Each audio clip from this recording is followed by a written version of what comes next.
Good morning बच्चा लोग। आज हम लोग फिर से आ गए हैं अपना नया लेक्चर लेके। आज हम लोग एक नए टॉपिक को स्टार्ट करने वाले हैं जो कि मैथ्स में बहुत इंपॉर्टेंट टॉपिक्स में से एक है। इस टॉपिक का नाम है हम लोग का बहुपद। आप लोग नाइन्थ फिलहाल तो मेनली आज जो हम जिस रिस्पेक्ट से पढ़ाएंगे वो क्लास 9 के हिसाब से पढ़ाएंगे, बट आप लोग ने पहले भी ऐसा नहीं है कि आप लोग क्लास 9 के पहले नहीं पढ़े हैं। क्लास 6, 7, 8 हर क्लास में लगभग थोड़ा ही थोड़ा आपको भले इसकी जानकारी दी जाए यूपी बोर्ड में, बट दी जाती है।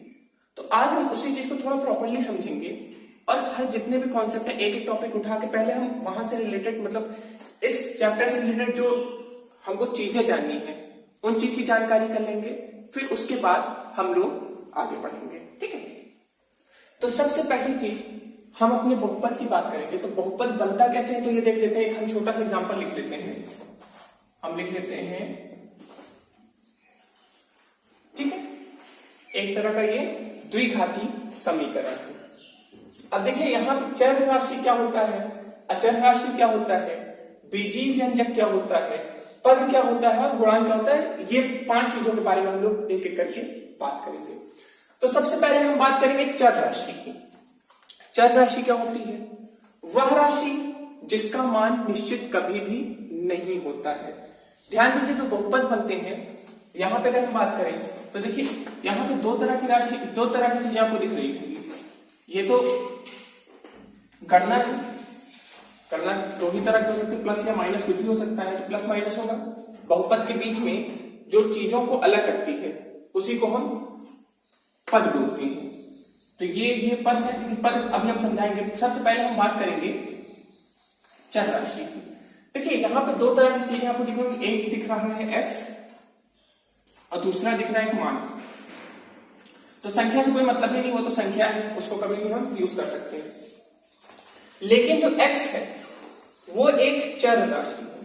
चर राशि मतलब जिसका मान कभी भी निश्चित नहीं होता और मान कहीं से भी कहीं तक जा सकता, मतलब होगा एक संख्या ही है, वो एक संख्या, बट उसका मान जो है वो हमको पता नहीं है। तो ऐसी राशि जिसका मान निश्चित नहीं हो या पता ना हो उसे हम चर राशि बोलते हैं। ध्यान दीजिए, बहुपद जब भी हम लिखेंगे तो चर राशि को हम x के रूप में भी दिखा सकते हैं और y के रूप में भी दिखा सकते हैं। कोई जरूरी नहीं कि x दिखाए y दिखाए, दोनों रूप में हम दिखा सकते हैं। x दिखाए चाहे y दिखाए। अगली चीज है हमारी अचर राशि। अचर राशि जो होती है इसका मान जो होता है निश्चित होता है। इसका मान जो रहेगा 1, 2, 3, 4 मतलब इस तरह से दिखेगी। यहाँ पे ये संख्या दी गई है, ये एक अचर राशि है। और ये जो x दिया गया है ये हमारा क्या है? ये हमारा चर राशि है। तो यहाँ पे दो तरह की चीजें आपको मिलेंगी, दो ही तरह की संख्या, दो ही तरह की राशियां मिलेंगी, चर या अचर। चर जो होगा उसका मान निश्चित नहीं होगा, उसका मान आपको दिया जाएगा या आपको निकालना होगा क्वेश्चन के अकॉर्डिंग। कई जगह निकालना होगा, कई जगह आपको दिया जाएगा, उससे आपको पता करना पड़ेगा। तो चर राशि और अचर राशि, और अचर राशि हमारी एकदम नॉर्मल सी वैल्यू है, मतलब वो एक संख्या के रूप में रहेगा ही। अगला है हमारा बीजीय व्यंजक। बट बीजीय व्यंजक समझने के पहले हम पद समझ लेते हैं। चर समझ लिए, अचर समझ लिए, हम पहले पद समझेंगे। ध्यान दीजिए कि अचर राशि के ऊपर अगर हम कुछ घात लगा दें, एक चर राशि लिए, उसके ऊपर हमने कोई घात लगा दिया और उसके बीच में हमने प्लस या माइनस लगा दिया, प्लस लगा दिए, माइनस लगा दिए। प्लस और माइनस जब लगा देंगे तो ध्यान दीजिए ये पद बन जाएगा। हमने कोई भी चर राशि ली, उसके ऊपर कोई भी घात लगा दिया और उसके पहले संख्या ली थी। अब ध्यान दीजिए जो संख्या है ये हमारा है गुणांक।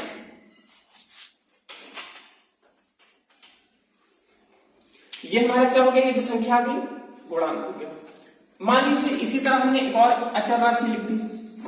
चर राशि और अचर राशि के पहले हमने कोई संख्या लिख दी और इन दोनों के बीच में हमने प्लस लगा दिया।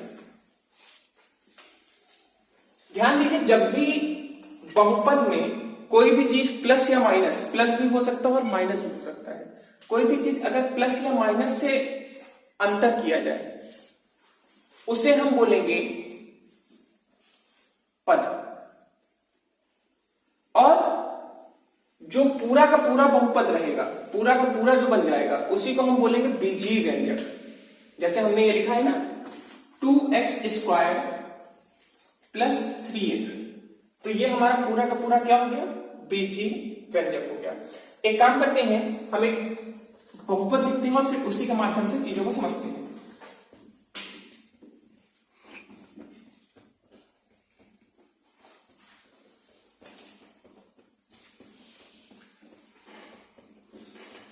अब देखिए यहां पे हमने बहुपद लिखा है। सबसे पहले हम पूछेंगे इसमें चर राशि क्या है। चर राशि क्या होती है याद करिए, अभी हमने आपको बताया है कि चर राशि वह राशि होती है जिसका मान निश्चित नहीं होता। तो यहाँ पे किसका मान निश्चित नहीं है, x का मान निश्चित नहीं है, तो x यहाँ पे क्या हो गया, चर राशि हो गया। ठीक है, हमारा x हमारा क्या हो गया, चर राशि हो गया। अब इसके बाद हम अगली बात करेंगे अचर राशि की। तो बताइए अचर राशि क्या है।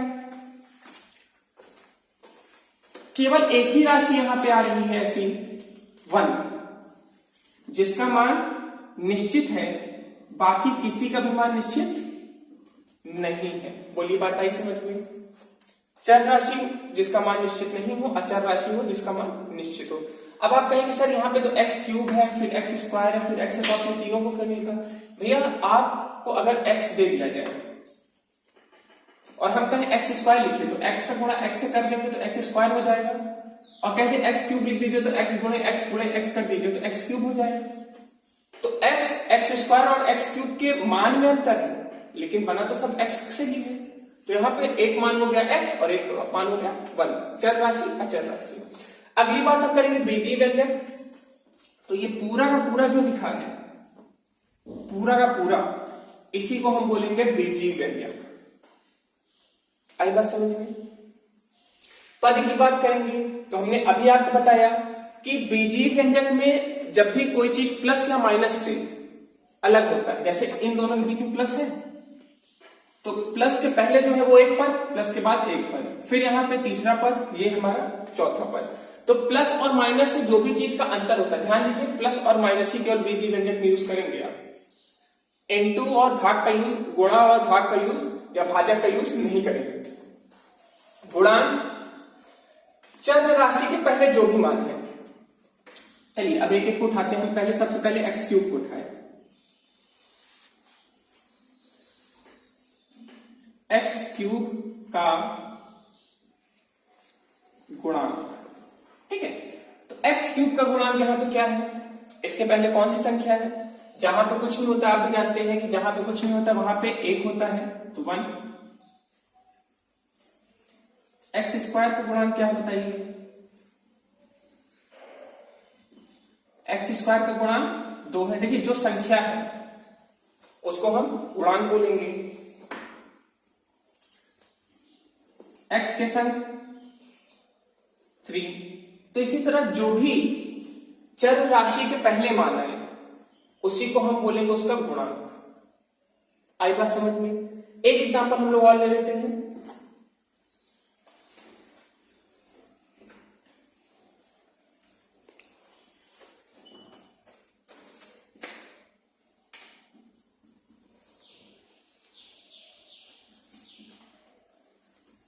चलिए इसको थोड़ा चेंज कर देते हैं, ये लिखते हैं।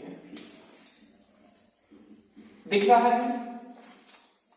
सबसे पहली बात, जो भी हमको दिया गया ये हमारा क्या है, बीजीय व्यंजक। ये हमारा बीजीय व्यंजक है।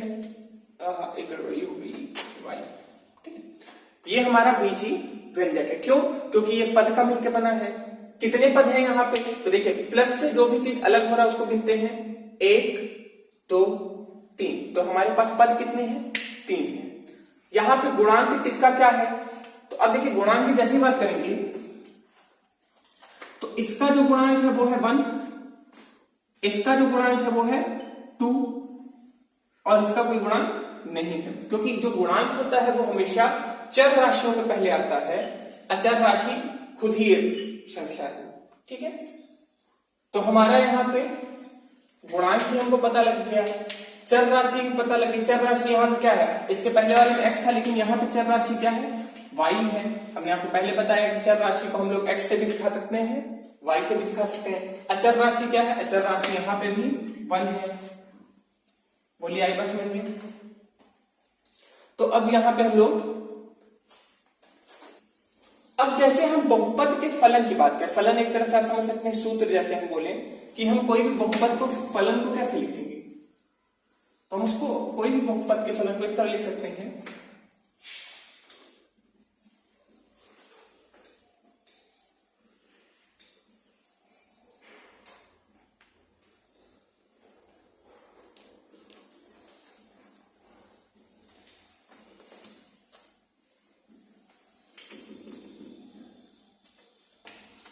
ये हमारा एक तरह से बहुपद का फलन सूत्र है।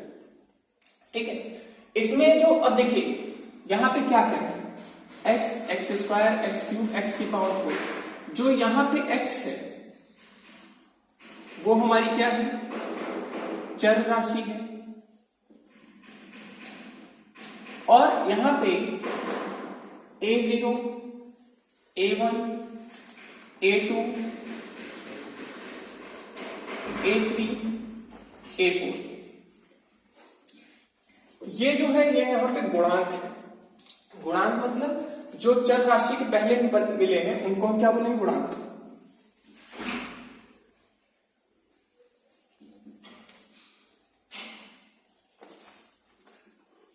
तो यहां पे a0, a1, a2, a3, a4 जो है वो हमारे क्या हो गया?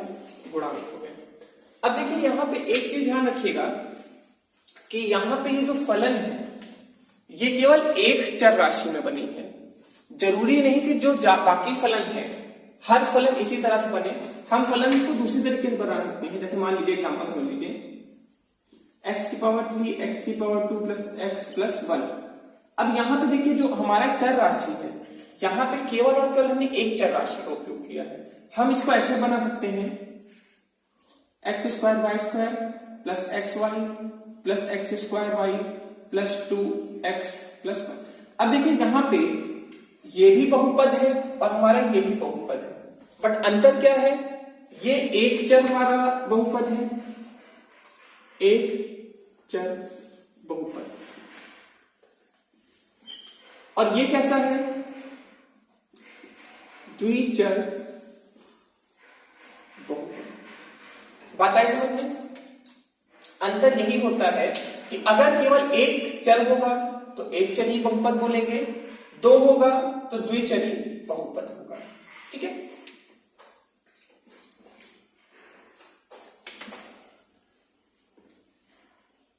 अब इसको हम थोड़ा समझ लेते हैं। देखिए ध्यान दीजिए, डॉट डॉट डॉट का मतलब ये नहीं कि ये यहां पे खत्म हो गया, ये और आगे तक जाएगा, मतलब गुणांक बढ़ता जाएगा और इसका घात भी क्या होता जाएगा? बढ़ता जाएगा। ध्यान दीजिए गुणांक भी आगे चला जाएगा, a4, a5, a6। देखिए a1, a0, a1, a2, a3, a4 इस तरह इसलिए दे रहे हैं क्योंकि सब में समानता नहीं है। हो सकता है इसका और इसका मान एक भी हो सकता है, मतलब दो के दोनों 1 भी हो सकते हैं, दो के दोनों 2 भी हो सकते हैं, दो के दोनों 1 हो सकता है, 2 हो सकता है। इसीलिए हमने सबको a0, a1, a2, a3, a4 इस तरह करके हमने कर दिया है। बात आई समझ में? अब देखिए यहां पे हम अगला जो हमारा टॉपिक है, यहां पे हम बहुपद को क्या करेंगे? वर्गीकृत करेंगे। वर्गीकृत मतलब उसके कौन कौन से प्रकार होते हैं, कौन कौन से टाइप होते हैं, हम उसकी बात करने जा रहे हैं। ठीक है, तो सबसे पहले देखिए यहां पे दो आधार पर वर्गीकृत होता है। एक पद के आधार पर, हम ये लिखना भूल गए हैं, वर्गीकरण जो होगा यहां पे बहुपद का जो वर्गीकरण वो दो तरीके से होता है। एक पद के अनुसार होता है और एक घात के अनुसार होता है। पद के अनुसार पे ये 3 प्रकार के हैं, आपके सिलेबस के अकॉर्डिंग आपके पास 3 ही हैं, एक पदी बहुपद, द्विपदी, त्रिपदी। तो अब इसमें देखिए ज्यादा सोचने वाली बात नहीं है। अगर एक पद है तो एक पदी, मतलब जैसे मान लीजिए घात से कोई मतलब नहीं, घात कुछ भी हो सकता है, एक्स क्यूब केवल लिख दें एक पद है, एक्स स्क्वायर लिख दें एक पद है, 2 लिख दें एक पद है, 2x लिख दें एक पद है। मतलब अगर पद एक होगा तो उसको बिना सोचे समझे आप कौन सा बहुपद बोल देंगे? एक पदी बहुपद बोल देंगे। अगर 2 हो जाए, एक्स स्क्वायर प्लस 1 3x+2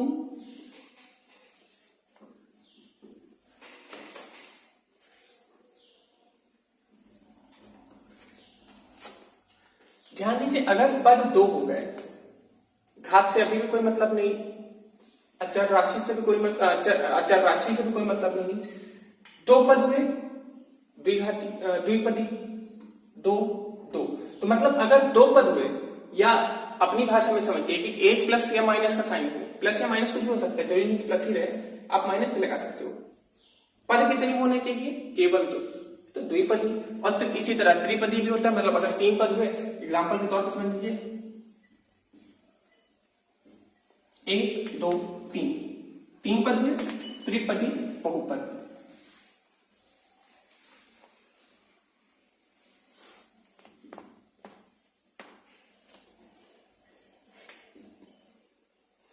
तो अगर तीन पद हुए तो उसको त्रिपदी। तो आपके सिलेबस में मेनली पद के आधार पे इनको तीन ही प्रकार से बांटा गया है, 1 2 और 3। इस चीज को बहुत ज्यादा समझना नहीं है, एकदम नॉर्मल सा टॉपिक था, बस सिलेबस में था तो इसलिए हमने इसको पढ़ा दिया। ठीक है, अब हमारा जो अगला टॉपिक शुरू होगा, ये थोड़ा अगर मैं कहूं तो इंपॉर्टेंट है। घात के संख्या के आधार पर, घात के संख्या के आधार पर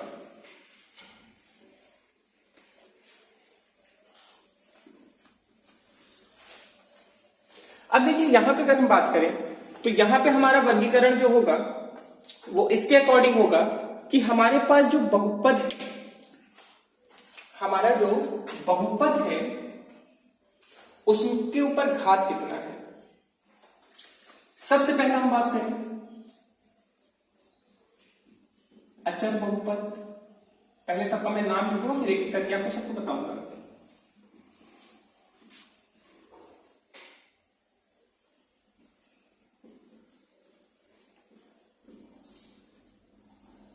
रेखीय बहुपद या एक घातीय बहुपद,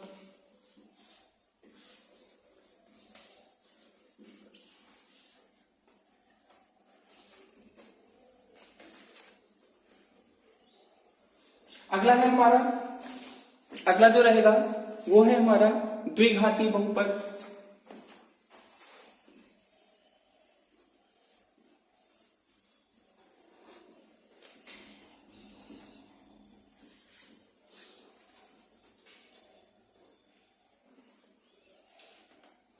अगला होगा त्रिघाती।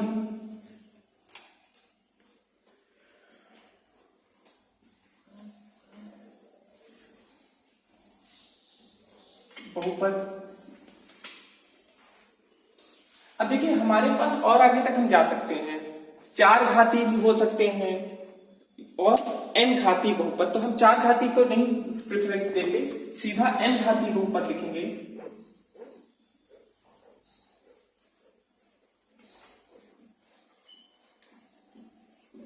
ठीक है, अब यहां पे है क्या, पांच तरह के बहुपद को वर्गीकृत किया गया है। उनके किसके आधार पर? उनके घात के आधार पर। अचर बहुपद, जैसा कि नाम है अचर बहुपद। अचर बहुपद क्या होगा? अचर बहुपद में क्या होगा कि हम सीधे सीधे पद में क्या होगा कि जो हमारा बहुपद होगा उसमें कोई घात नहीं होगा। मतलब जैसे मान लीजिए हमने 2 लिखा, तो यहां पे कोई भी हमारा चर राशि नहीं होगी। हमने 1 लिखा या हमने 10 लिखा, यहां पे कोई चर राशि नहीं है। मतलब अगर हम माने तो हम इसको इस तरह बोल सकते हैं कि चर राशि अगर हुई तो उसकी पावर 0 है, इसीलिए तो गायब हो गया। चर राशि की मान 0 हो गया, इसलिए वो गायब हो गया। इसी कारण से हम इसको क्या बोलेंगे? अचर बहुपद। अगला जो है दूसरा वाला, इसमें क्या होगा बेटा? इसमें होगा कि जो भी बहुपद है उसका जो मान है वो 1 है। मतलब उसका जो घात है, जैसे मान लें x+1, 2x -1। अब देखिए यहां पे जो हमारी चर राशि है उसका अधिकतम घात, अधिकतम घात मतलब अकेला वो है, उसके ऊपर घात कितना है, एक। तो ऐसे बहुपद को हम कौन सा बहुपद बोलेंगे, रेखीय बहुपद बोलेंगे। द्विघाती की बात करें,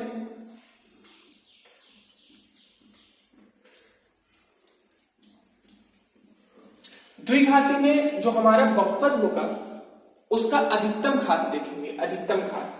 तो अधिकतम घात देखिए यहां पे अगर आप देखिए तो इसमें केवल दो ही पद है और दो पद में केवल x स्क्वायर दिख रहा है, तो यहाँ पे अधिकतम की कोई बात नहीं है।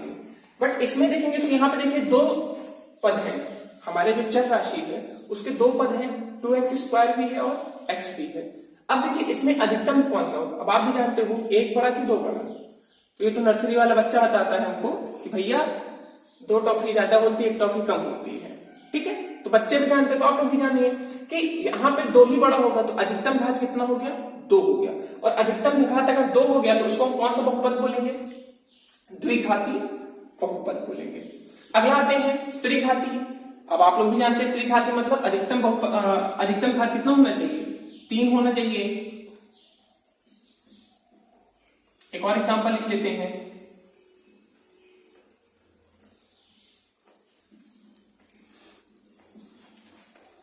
मतलब जो भी बहुपद है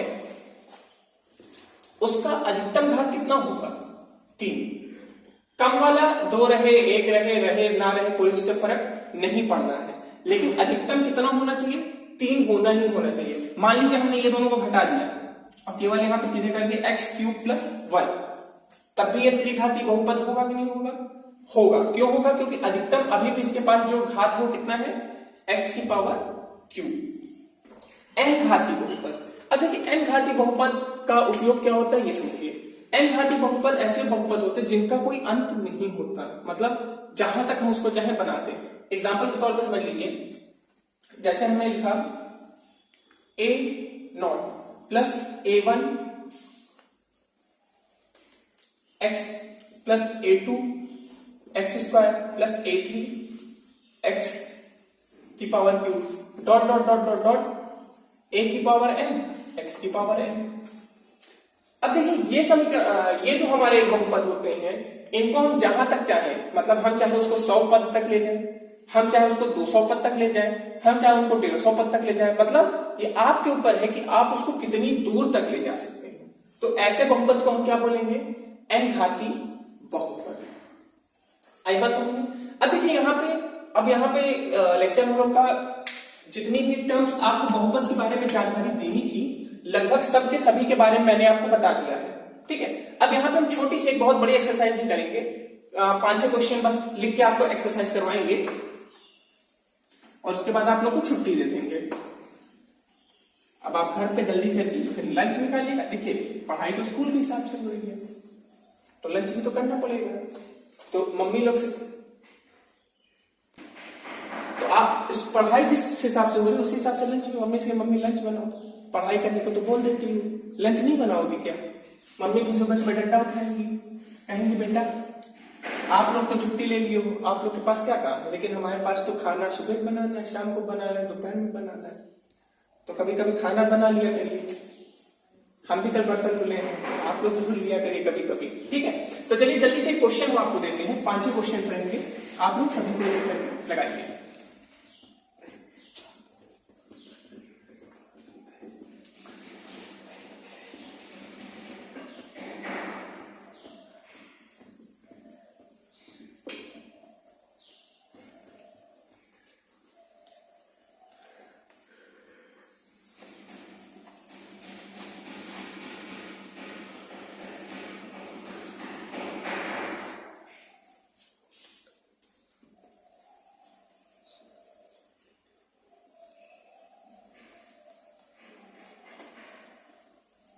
चलिए देखिए मैं आप लोग के सामने टोटल आपको 6 क्वेश्चन दे दिया हूं, ठीक है। ये जो 6 क्वेश्चन है 6 के 6 में आपको 2-2 चीजें बतानी है, ऐसे हमने लाइन लिख दिया। एक में आपको बताना है कि पद के अकॉर्डिंग ये कौन सा बहुपद है, और दूसरे बताना है घात के आधार पे ये कौन सा बहुपद है। आई तो समझ, हमने दो तरह से आपको वर्गीकरण पढ़ाए थे ना, एक पद के अकॉर्डिंग, तो पद में तीन तरह के आते हैं, एक पदी, द्विपदी और त्रिपदी। और घात के अकॉर्डिंग हमने आपको चार पढ़ाया था, अचर बहुपद, फिर रेखीय बहुपद, द्विघाती, त्रिघाती। एन घाती की बात नहीं करेंगे क्योंकि एन घाती हम लोग के सिलेबस में अभी नहीं है, 10th तक नहीं है, 11th में जाकर थोड़ा थोड़ा उसका पोर्शन आएगा, तो एन घाती की हम बात ही नहीं करेंगे।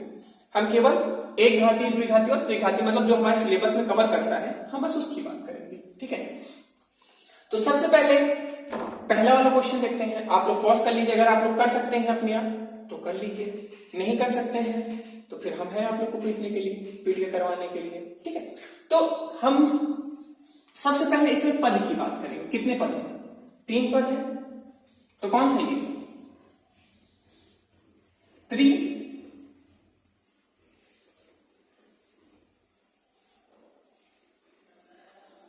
या थोड़ा सा इसको आप लोग देख लीजिए, पहले इसको देखिए फिर बताइए।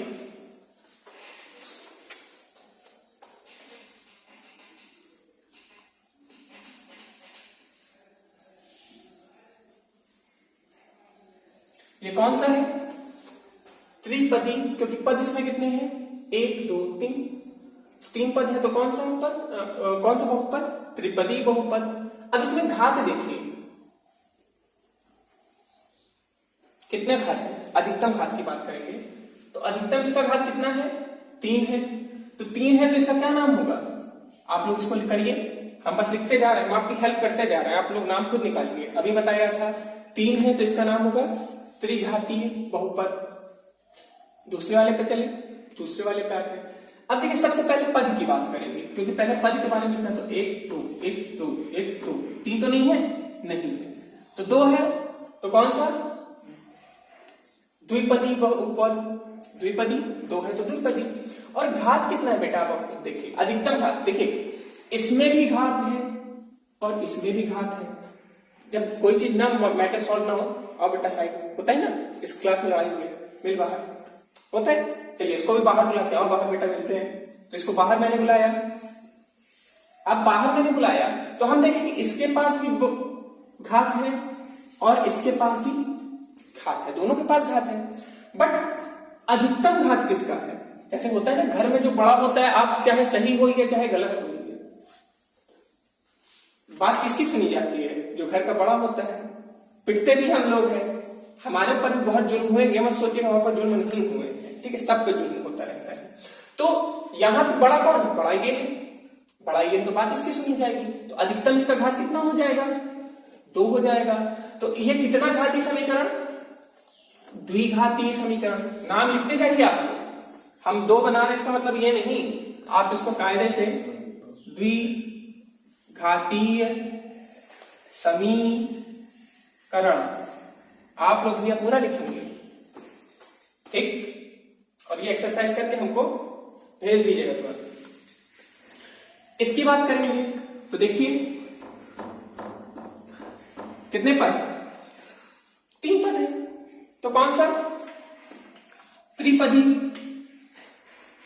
त्रि, तो द्विघाती हो क्या वो? चलिए वापस आते हैं शक्तिमान जी को याद करते हुए। शक्तिमान को याद करिए, कोई जादू हो गया तो कुछ परेशान मत होइए, जादू होता रहता है हमारे सर।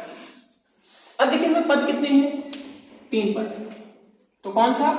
त्रिपदी बहुपद। घात कितना अधिकतम है? अब देखिए परेशान, देखिए यहां पे ध्यान दीजिएगा, मैंने जो बड़ा वाला पद था उसको हमने बाद में लिख दिया है, लेकिन बड़ा तो बड़ा ही होता है, चाहे वो पहले आए चाहे बाद में आए। तो बाद में आया तब भी कौन सा बहुपद? द्विघाती, द्विघातीय बहुपद। बोलो होगा? होगा कि नहीं होगा? इसकी बात करें, अब मिला है सही आदमी पहचान में। कितने पद हैं? 2 पद हो गए, ठीक है। और इसका घात कितना होगा? घात 3 4 5 6 7 8 9 10, कौन सा ऑप्शन चुनेंगे?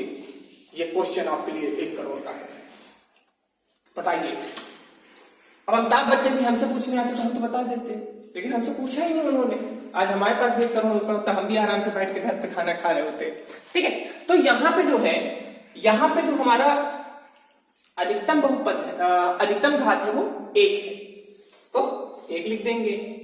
इसकी बात करें तो इसमें पद कितना है 1, घात कितना है 1, देखते जाइए, एक ही पद है, एक ही घात है। इसकी बात करें पद कितने हैं 3 ना 2 है।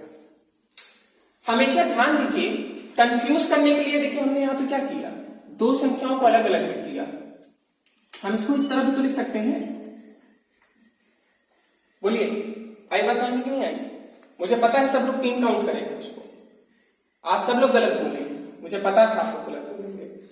है क्या कि देखिए आप लोग प्लस माइनस बहुपद का करे हैं, अभी यहाँ पे बहुपद का आपका एक लेक्चर बनाऊंगा जिसमें बहुपदों को जोड़ना और हटाना सिखाएंगे। बट ये चीज ध्यान रखिए कि बराबर वाली चीज है, ये और ये एक ही जात के हैं, एक जात में प्लस माइनस हो सकता है, तो ये माइनस हो गया x² -1, तो कितना हो गया पद 2 घात 2। बोलिए आई बात समझ में? वेल, उम्मीद करते हैं कि आप लोग को चीजें समझ में आई होंगी। जो लेक्चर आज हमने बनाया थोड़ा थोड़ा तो आप लोग को समझ में आया ही होगा। कॉपी बनाइए, मेंटेन रखिए, अगले लेक्चर में फिर आएंगे और थोड़ा अब प्रॉपर चीजों की बात करेंगे। ठीक है, तब तक के लिए थैंक यू।